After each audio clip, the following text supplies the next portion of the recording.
Hey everybody, what up YouTube? My name is Yo Bass. Thank you for coming back. I am a student at the University of the People. I'm doing my Master's of Education. I am also a Spanish teacher here in beautiful Las Vegas.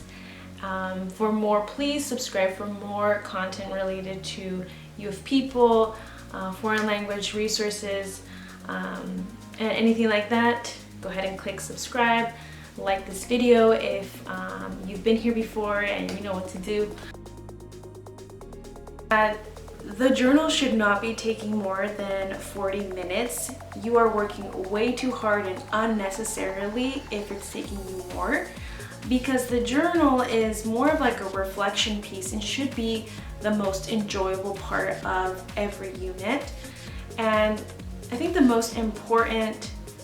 goal of the journal is to show how you are going to apply the theories that you learned, the readings that you have read.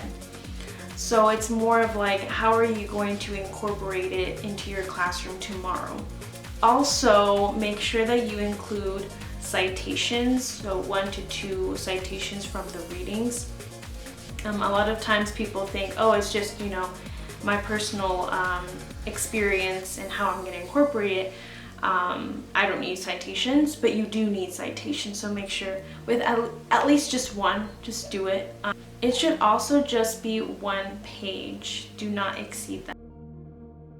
So this is example number 1, and the way I'm going to do it is I'm going to present the question and then I'm going to kind of break down how I responded to it.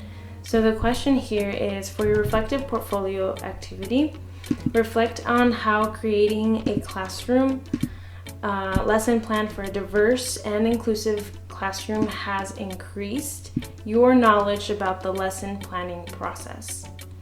How did the readings from this unit and the writing assignment expand your knowledge about planning inclusive lessons? Think about and briefly describe improvements needed in planning to create inclusive lessons in classrooms you have participated in, taught in, or observed. Okay, so again, emphasizing that point that this is an opportunity for you to show how you can apply your theories, the theories that you learned in your own classroom. Okay, and so now let me go ahead and show you how I did that. Go ahead and get rid of the annotations.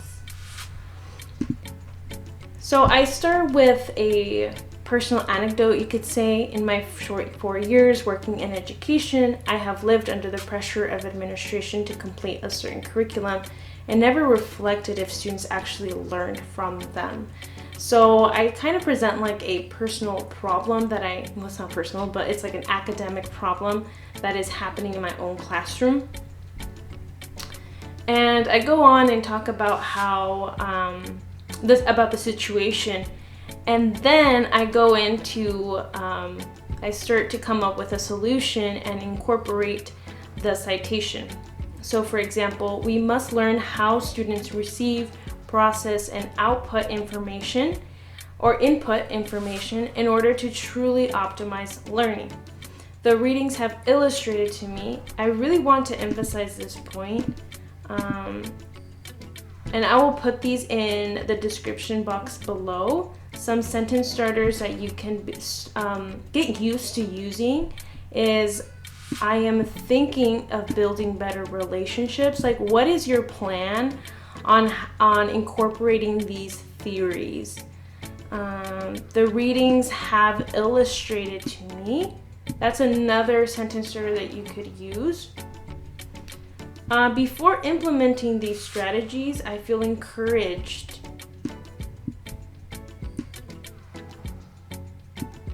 The program basically wants to see, okay, this student read all of the information. How are you going to actually use it, and how is it positively contributing to your career as a teacher? So I present the plan. Think of it like a plan, like how are you going to use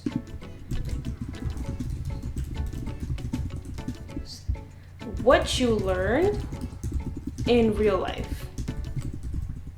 Okay, so just keep that question in mind when you're writing your journal.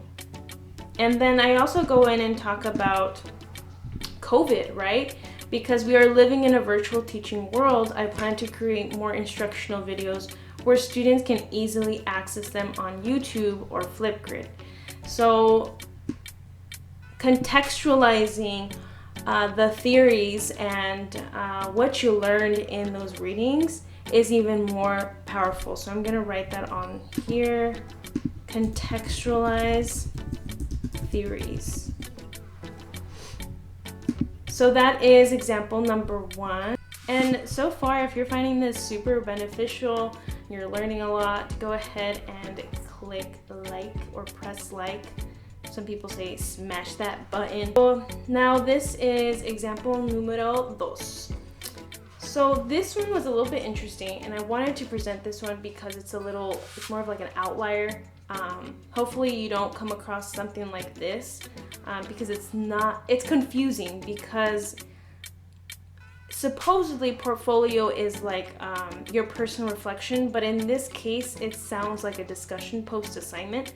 So I'm gonna show you how I responded to it, because it was kind of weird, and I got a 10 out of 10 on this one as well.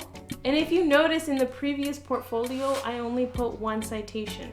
Okay, you can put more if you want, but honestly you just need 1 or 2.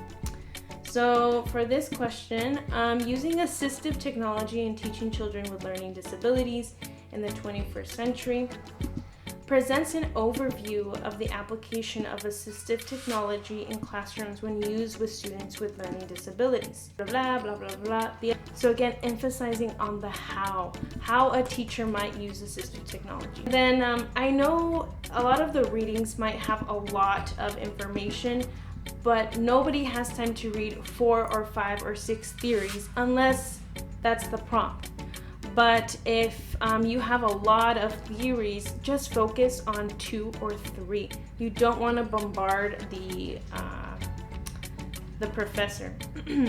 So I just focus on 2.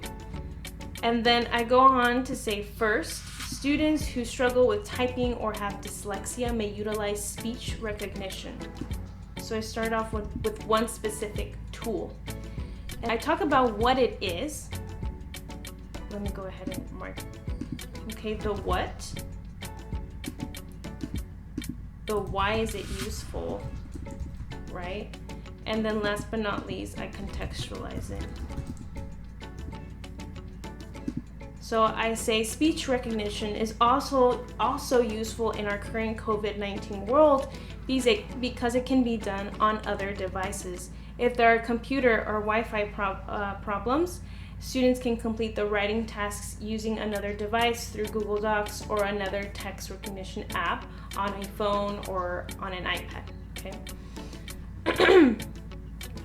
And so I do the same thing over here, where I provide the what, why is it useful, and then I contextualize it down here.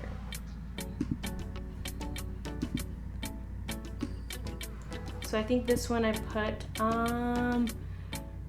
pre-writing organizers. And so if you see, I have the same source, okay, just different information. And then over here, I talk about Pear Deck. Through Pear Deck, there are pre-writing organizers that you can ask students to fill out before a summative assessment. And this is I think I lied here because you have to create the actual organizer, but you can still do it through Pear Deck. And then I go on and say a little bit about my own classroom. So I make sure that I know that these 2 types of assistive technologies positively contribute to improve our education system and the education of our students. So yeah, that's it. If you feel a little bit more comfortable, more confident going into writing the journal assignment, go ahead and click the like button. If you have any video requests, go ahead and put them in the comments below. Also, if you're a foreign language teacher, would love to connect with you, especialmente si enseñan español. I want to create a coalition of teachers, especially foreign language teachers, here on this channel. And that is it. Hasta luego. Ciao.